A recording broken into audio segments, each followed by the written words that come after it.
I took part in another Feedback Gaming tournament. As you can see, Feedback Gaming was hosting my quarterfinal match. And you can probably already guess who it was against if you've read the title. He's also streaming the one he's hosting, obviously, while the other matches are going on.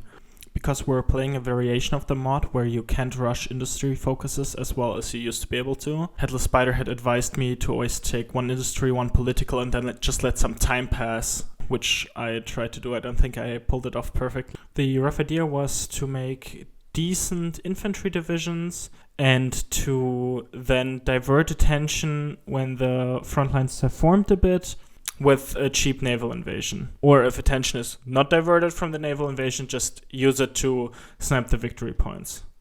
I set up that naval invasion right away. I would just do it with some cavalry, but I set it up wrong here and never changed it.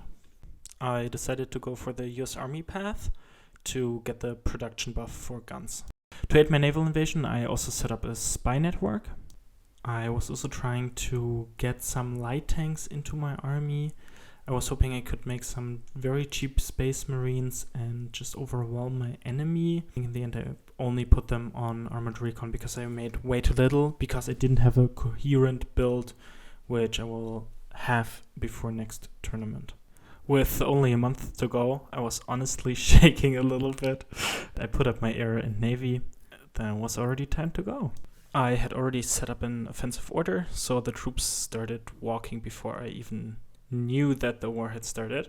And the idea was to push to an okay position, actually start microing more, so delete the offensive order, start the naval invasion, because they're too busy at the front, overwhelm the back line, actually capitulate them, or while they're busy protecting their capital, try to push on the actual front line, disrupt the supply a bit with the cavalry if possible, and then get one or two encirclements or push to the victory points if I don't have them by then. Well, when the line stabilized, I already noticed I was kind of outclassed. I couldn't push at all, so I set off the diversion. Of course, now I noticed that I had set it up wrong and the cavalry is only landing on one tile. Now all of them could be pinned with just one division. It wouldn't divert enough attention. I wouldn't be able to disrupt their supply, and I definitely wouldn't be ending this match early. They all just got slaughtered on the beach. So now I was losing the air war, my cavalry was dead, and I was feeling the pressure to make a push because I was holding none of the victory points. But my opponent didn't want to wait until the time runs out anyways and started pushing pretty heavily against me in the north. So much so that I felt it necessary to put out my raw recruits to stop the push there. While that works for the moment, I'm already losing on the other side of the front and decide to fall back there, just for the moment, of course, in the hope that I could go out of this match with a shred of my dignity remaining. I tried for a little push into Amsterdam. For a second, I thought I might be able to pull something off here, but I executed it rather poorly, and I don't think it ever had a chance to achieve what I wanted it to achieve. My push turned into an encirclement, but the wrong way around, and all of a sudden I was breaking on all sides. At this point, I'm just fighting not to die right away because I don't want too much time between my match and the next match. And at this point, BlowMaster is done playing nice and he's just gonna roll over me.